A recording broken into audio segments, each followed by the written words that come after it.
उत्तर प्रदेश लोक सेवा आयोग के दफ्तर पर प्रदर्शन कर रहे अभ्यर्थियों और प्रतियोगी छात्रों का कहना है कि जो नॉर्मलाइजेशन का फार्मूला है वो उन्हें कतई मंजूर इसलिए नहीं है क्योंकि इसमें तमाम योग्य अभ्यर्थियों के बाहर होने की आशंका बनी रहेगी। बहरहाल अभ्यर्थियों के मन में क्या कुछ है, क्यों वो नॉर्मलाइजेशन का विरोध कर रहे हैं, इस पर हम बात करते हैं लोक सेवा आयोग के दफ्तर के बाहर प्रदर्शन कर रहे अभ्यर्थियों के साथ। क्या नाम है आपका? जी मेरा नाम आशीष है। आशीष, ये बताइए कि ये विरोध प्रदर्शन किस लिए, क्यों आप लोगों को लगता है कि नॉर्मलाइजेशन आप लोगों के भविष्य के साथ खिलवाड़ है? बात ये है कि ये पीसीएस के एग्जाम है, उत्तर प्रदेश की सबसे बड़ी प्रतियोगी परीक्षा है ये ना तो नीट का एग्जाम है एडमिशन ले लेगा ना नेट का एग्जाम है। यहाँ करियर बेस्ड एग्जाम है ये, एक एक नंबर से लड़कों का भविष्य तय होता है यहाँ, क्योंकि मानविकी के विषय होते हैं। अब जैसे मान लीजिए कि दो सवाल हैं, भारत की राजधानी कहाँ है और पाकिस्तान की राजधानी कहाँ है, दो शिफ्ट के पेपर में आप ये दो सवाल डाल दिए। अब इसको डिसाइड कैसे होगा कि कौन सा सवाल कठिन है कौन सा सवाल आसान है? जैसे मान लीजिए कोई एक शिफ्ट में लड़का बैठा है, उसको तो दोनों का आंसर पता है, वो पहले शिफ्ट में आ गया, आप दूसरे वाले शिफ्ट को मान लीजिए कि वो कठिन है तो उसका आप 2 नंबर बढ़ा देंगे, तो जो पहले शिफ्ट में लड़का बैठा है उसका तो नुकसान हुआ कि नहीं हुआ? तो क्या नाम है आपका? राहुल सिंह नाम है मेरा। राहुल, ये बताइए कि क्या लगता है कि किस तरह से आप लोगों का नुकसान हो सकता है इसमें? नॉर्मलाइजेशन को स्वीकार करने का मतलब ये है कि हम खुद को भाग्य के सहारे छोड़ देंगे। फिर हमें जब हम पेपर दे के आते हैं पीसीएस का, तो हमें पता चल जाता है कि मेरा 85 से ऊपर है या 90 के आसपास है, तो हम मेंस की तैयारी में लग जाते हैं। लेकिन इसमें ये नहीं पता चल पाएगा कि मेरा होगा या किसका नहीं होगा, क्योंकि नॉर्मलाइजेशन की प्रक्रिया पारदर्शिता नहीं रहेगी उसमें। और आयोग पे आरोप भी लगते रहते हैं कि ये कुछ मतलब जो है गलत लोगों को भी पीछे घुसा देता है। तो पता चले किसी का गलत तरीके से किसी की एंट्री करवा देगा तो हम लोग आज समझ पाएंगे। तो बस यही है कि हम लोग भाग्य के सहारे खुद को नहीं छोड़ना चाहते हैं। नॉर्मलाइजेशन पूरी तरीके से जो है हम लोगों के खिलाफ है।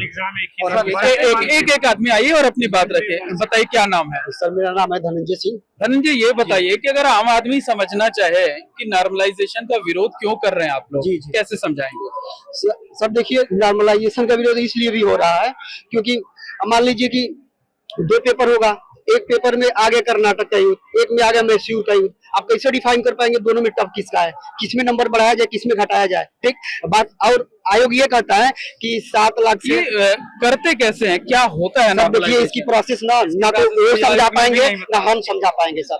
ठीक है, बहुत ही जटिल प्रक्रिया है और आज तक कुछ बता ही नहीं पाया, ना आज तक कोई उसको समझ पाया सर। और एक बात और सर, कहते हैं कि 5 लाख या 6 लाख को एग्जाम नहीं करा पाएंगे, 3 पेपर बनाना पड़ेगा। तो सर बोर्ड का एग्जाम होता है तो ओनली क्लास 10th में 28 से 30 लाख बच्चे हर साल लगभग एग्जाम देते हैं। आप 5 से 7 10 लाख तक नहीं करा पा रहे हैं एक शिफ्ट में, इसका मतलब वहाँ पारदर्शिता नहीं है। यहाँ पारदर्शिता रख रहे हैं, इसका मतलब वहाँ पारदर्शिता नहीं है। आप यही बताना चाह रहे हैं? अभी तक क्या सर? एक मिनट बोलने दीजिए ना, आप आगे आइए। क्या नाम है आपका? नीरज शुक्ला। शुक्ला जी, ये बताइए कि क्या लगता है कि पहले की सरकारें थी तब भी आयोग पर आरोप लगते थे, सरकार बदल गई तब भी आयोग सवालों के कटघरे में है, तो यानी आयोग की कार्यप्रणाली ही पूरी कहीं ना कहीं शक के घेरे में है। आरोप सरकार पे नहीं, आरोप आयोग पे है। और वो जो 2 शिफ्ट में करा रहा है 30 में करा है, ये दिक्कत है। सरकार पे दिक्कत नहीं है, आयोग से दिक्कत है। चाहते क्या है आप लोग? 1 डे 1 शिफ्ट एग्जाम में। नुकसान कैसे होगा इसमें? बच्चों का नुकसान होगा इसमें। जैसे अच्छा देखिए, और भी लोग हैं, सबसे बात करने दीजिए। आप जरा ये बताइए कि आयोग एक दलील दे रहा है। आयोग का कहना है कि पेपर लीक की घटनाएं हुई, हमें कुछ परीक्षाएं कैंसिल करनी पड़ी, तो पेपर लीक जैसी घटनाएं ना हो इसलिए हम क्वालिटी के सेंटर बनाना चाहते हैं, इसलिए ऐसा कर रहे हैं। तो क्वालिटी के सेंटर आप बनाना चाहते हैं, बिल्कुल सही है, लेकिन ये जो प्रोसेस चला रहा है पूरा 1 साल से, अभी 27 अक्टूबर को पेपर होने वाला था, तो उसके पहले इन लोगों ने कहा 26 और 27 2 दिन कराएंगे। बच्चों ने विरोध किया, फिर 27 पे आ गया, मान के आ गया ना, ठीक है। तो अब जब वापस से आप 27 को नहीं करा पाए, 17 को कह रहे नोटिस देकर के कि हम नहीं करा पा रहे, सेंटर नहीं मिल पा रहा है, तो बच्चे भड़क उठे कि अब पूरा साल तो खत्म हो गया, अब आपको दिसंबर में संभावित है। अब दिसंबर में संभावित होने के बाद अब डेट दे रहे 2 तारीख को, 7 और 8 तारीख को, तो वही 26 और 27 को ही करा लिए होते, मामला खत्म हो गया होता। पूरा साल लपेट लिए, अब कह रहे नहीं हो पा रहा है, उसके बाद फिर 2 शिफ्ट में होगा, नॉर्मलाइजेशन लेके आ रहा है। तो नॉर्मलाइजेशन होने का जो प्रोसेस है, नॉर्मलाइजेशन जो होने का जो प्रोसेस है, आज तक के इतने साल के इतिहास में पीसीएस में लागू नहीं हुआ। इनफैक्ट यूपीएससी भी एग्जाम करा रही है, 10 लाख 8 लाख बच्चे बैठ रहे हैं, एक शिफ्ट में एग्जाम हो रहा है, ट्रांसपेरेंसी के साथ हो रहा है। लेकिन यहाँ पे ट्रांसपेरेंसी का हनन हो रहा है 2 शिफ्ट में एग्जाम करा के। ह्यूमैनिटीज के सब्जेक्ट में दिक्कत यही है कि साइंस नहीं, जहाँ पे तौला जा सके कौन सा टफ है और कौन सा इजी है।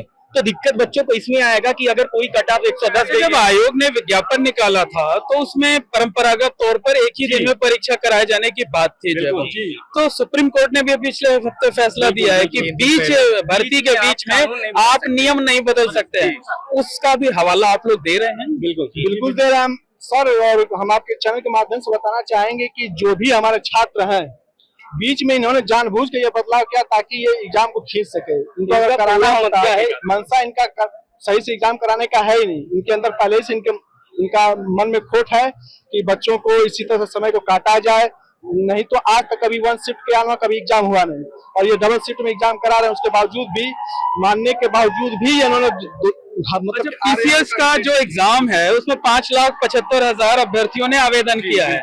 अभी आप लोगों ने जो सोशल मीडिया पे आंदोलन चलाया था उसे तकरीबन 2.5 से पौने 3 लाख लोगों ने सपोर्ट किया था। यानी जिन बच्चों के लिए आप एग्जाम करा रहे हैं, जब वही तैयार नहीं है तो आपके लिए फिर कोई मतलब नहीं है। क्या नाम है आपका? जी एकदम। जब ये परीक्षा जो है विद्यार्थियों के लिए की जा रही है तो फिर जो है विद्यार्थियों के अनुकूल होना चाहिए। अब सेंटर इधर उधर भेज रहा है, लड़कों को अलग परेशानी, परीक्षा 2 शिफ्ट में कराई जाएगी, फिर इधर उधर सेंटर भेजे जाएंगे।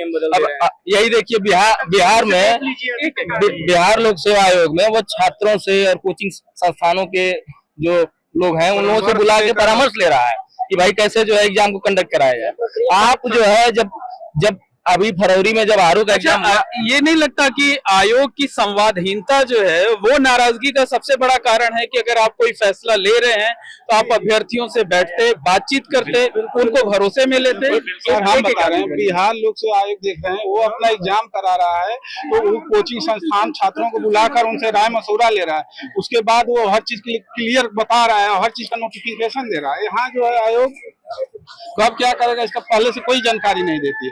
फिर ये नियम बदला गया है। ये नियम बहुत लड़के ज्यादा नहीं, बिहार में 4,85,000 फॉर्म पड़ा है, वो एक दिन में एग्जाम करा ले रहा है। 5,76,000 यूपी में है, और यूपी जो है बिहार से 2 गुना बड़ा है, जिले में बड़ा है, क्षेत्रफल में बड़ा है, संसाधन में बड़ा है। तो एक एग्जाम करा सकते हैं। जल्दी लास्ट सर देखिए, यूपीएससी भी तो इतना ही कराता है एग्जाम, वो तो एक ही पेपर ले रहा है, लेकिन पीसीएस क्यों और आरओ क्यों इसमें 2 पेपर 3 पेपर हो रहा है, ये बताइए। जल्दी से एक लाइन में बात है सर। मुद्दा बेसिकली ये है कि पूरा साल समाप्त हो चुका है, अब 2 महीने बाद कुंभ स्टार्ट होने वाला, ये पूरा एग्जाम कराने के माहौल में नहीं है। इनको सेंटर मिल नहीं पाया, फिर से 2 शिफ्ट में एग्जाम करेंगे, जानते हैं बच्चे विरोध करेंगे, एग्जाम इसी के बहाने कैंसिल हो जाएगा। सर मैं ये पूछना चाह रहा हूँ सरकार से कि वन नेशन वन इलेक्शन करा रहे हैं, इनके पास सारे संसाधन है, ये सीधे सदन में कहते हैं कि हमारे पास पूरी व्यवस्था है, हम चुनाव एक साथ में करा लेंगे, और सारे राज्यों के जो एग्जाम हो रहे हैं वो सारे 7-7 लाख 10 लाख लोग करा रहे हैं। इन्हें 11 लाख बच्चों का आरओ और 5 लाख बच्चों का पीसीएस कराया नहीं जा रहा है। और उसके बाद हर बात उत्तर प्रदेश सरकार प्रशासन के लिए जानी जाती है। ये दम भरते हैं कि हमारे पास प्रशासन है, हमारे पास मतलब अच्छी व्यवस्था रहती है, बुलडोजर के नाम से जाने जाते हैं, अच्छे प्रशासन के नाम से जाने जाते हैं। किस नाम का प्रशासन के पास है जब नकल नहीं रोक पा रहे हैं? ये कह रहे हैं कि मैं सिर्फ नकल, मैं इसलिए परीक्षा नॉमिनेशन करा रहा हूँ, बच्चों के भविष्य से इसलिए खिलवाड़ कर रहा हूँ क्योंकि मैं परीक्षा नहीं करा सकता। आप सीधे सीधे कहिए मैं असमर्थ हूँ। क्या कहना? Last line. 41 जिले में क्यों हो रही है? 75 जिले में आपका डीएम एसडीएम नहीं है, प्रशासन आपका अच्छा नहीं, आप खुद ही स्वीकार क्यों नहीं कर रहे हैं? दूसरी बात नार्मलाइजेशन में नाम फतेहपुर सीकरी किले की तुलना आप जौनपुर के शाही पुल से नहीं कर सकते हैं। अगर नाम के आगे हल्दी घाटी युद्ध लगा है तो हल्दी घाटी की तो प्लास्टिक युद्ध सेम नहीं है। सीधी सर आयोग हमको पागल बना रहा है, विद्यार्थी थोड़ी है, ये सारा अपनी बच्चों में फोड़ रहे हैं, सारी कमजोरी अपने बच्चों में फोड़ रहे हैं, ये सारा अपने बच्चों से निकालना चाह रहे हैं। यदि वन नेशन वन इलेक्शन हो सकता है तो वन डे तो निश्चित तौर पर कहा जा सकता है कि जो अभ्यर्थी हैं उनका साफ तौर पर कहना है कि जो नॉर्मलाइजेशन का फार्मूला है वो उन्हें कतई मंजूर नहीं है, क्योंकि इसमें बड़ी संख्या में अभ्यर्थियों का नुकसान होने की, उनका अहित होने की आशंका है और वो इसे कतई मंजूर नहीं करेंगे। आयोग ने जो भर्तियां निकाली थी, चाहे वो पीसीएस की हो चाहे आरओ की हो, उसके विज्ञापन में भी ये बातें नहीं निकली हुई थी और भर्ती के बीच में नियम नहीं बदले जा सकते हैं, इस वजह से ये उन्हें कतई मंजूर नहीं होगा।